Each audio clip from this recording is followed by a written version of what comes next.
Hello, Dystonia family. It's me again. I just wanted to check in, and sometimes when I have these symptoms, I don't always feel like uh, chiming in and letting you guys see what's going on. But I have been under a tremendous amount of stress, and my body is really paying for it right now, and it's taken a toll on me for sure. The stress that I've experienced, and I've had a lot of emotional stress lately, and I think that really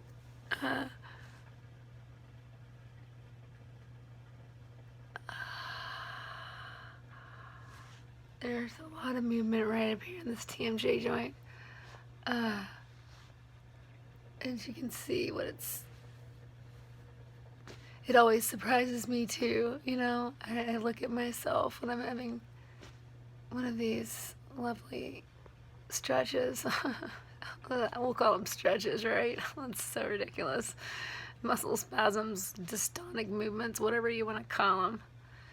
It's a stretch for me, for sure, to just stay sane through all of this. But, when I see something like this, I can feel it in my body. I don't always, go stand there and stare at myself.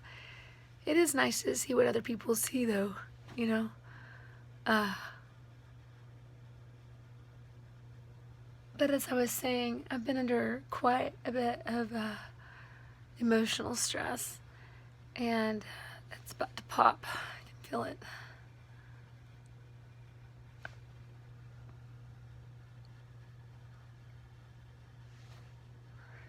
And right now, like, the back of my throat's moving a lot of little muscles just, and in my back, you can't see it. But I feel a lot of heavy pressure on the right side of my body right now. It's like somebody's sitting on top of me or restraining me. I don't know. It's a lot of pressure, so it just keeps wanting to move me this way. So I keep just kind of readjusting and trying to continue to sit up, and I am holding my phone with my right hand here. I have my elbow kind of locked in place in my hip, and I don't know what I'm holding with this hand, but anyway. There's just been a lot of emotional stress lately, and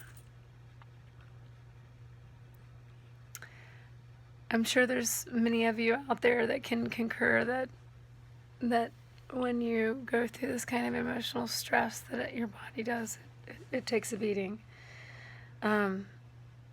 So I am trying to really sink into thoughts that are positive over the thoughts that are negative, and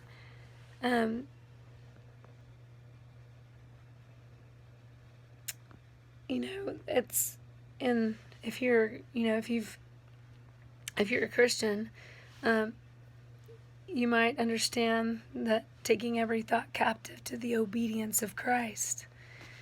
And otherwise, it's just thinking of the good thoughts instead of the negative thoughts. But,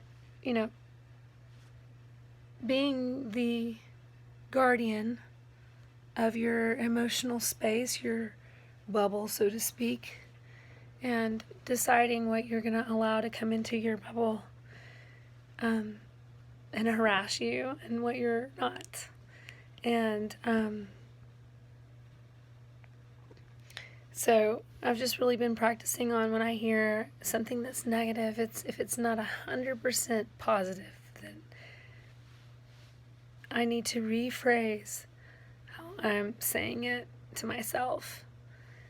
I tell my students this all the time,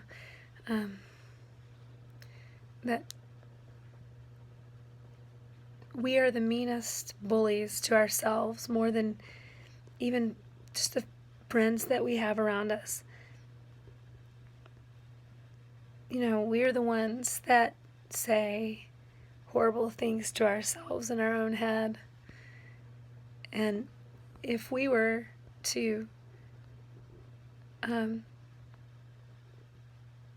play these thoughts out loud, we would be in big trouble, with the principal, because we can't say unkind things to people, and we say the worst things to ourselves in our own heads.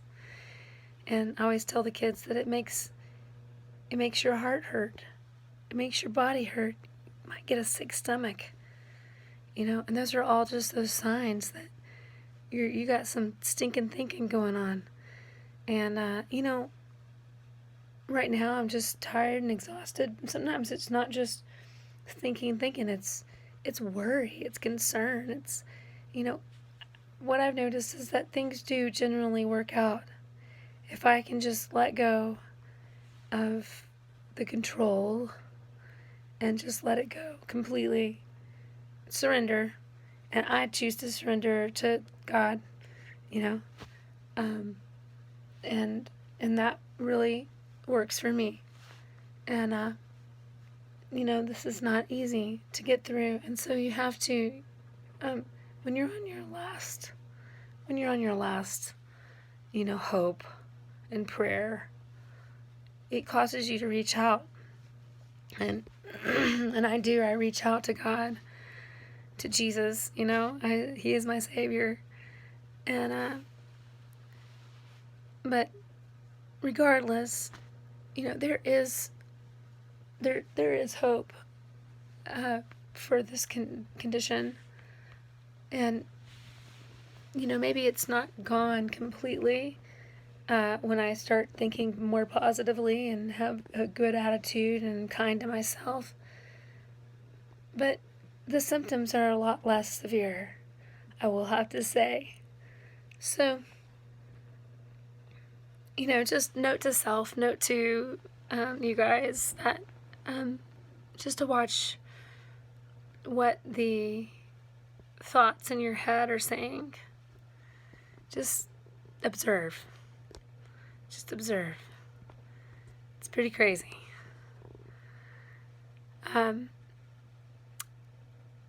On a really awesome note, I just got this sweet little kitty from the pound, and his name is Smokey. And I've never had my own cat before, and I've always been allergic, and I haven't had a single problem with him not sneezing my head off or anything. And he is just such an awesome cuddle bug. And I've noticed that how animals are so sympathetic. My German Shepherd is very sympathetic. She is in Oklahoma with my husband right now, who's hanging out on the Osage Reservation. He's Osage, and we're working on moving down there, so he's kind of the forerunner, front runner, whatever you call that person, that goes in before and just kind of gets things going. But I've noticed that our animals are so intuitive when they see us in pain, and this one started to just lay its body right on the area that was experiencing the most significant trauma and pain at the moment. And I thought that was really neat. And anyway, me and Smokes, we get along really well. So happy to have him as a part of our family now. And I really miss my Oofta and my husband. But I have my daughter here with me. She just moved in about 2 weeks ago, and I'm just so grateful to have her home. And but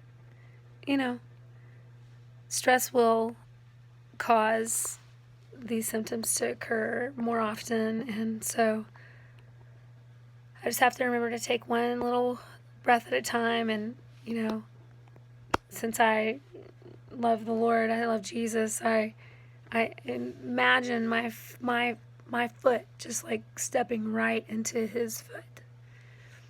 And it helps me when I can know that I don't have to know everything else. I don't have to know the future or even what's going to happen in 5 minutes.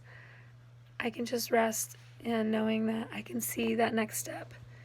And so anyway, I love you guys, and I just wanted to check in and say, I wanted to tell you too, this is one more really interesting thing. I injured my ribs. And since I injured my ribs, that dystonia has gone straight to that part of my body and wants to pull me over and, crunch me. The muscles are moving and like drawing me in like a C, like the letter C. So right here on my side, it keeps wanting me to do this. And when I injured myself, I think I broke some ribs.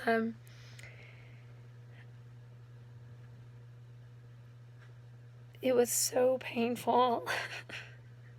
And then when that dystonia went there, it was just like outrageously painful.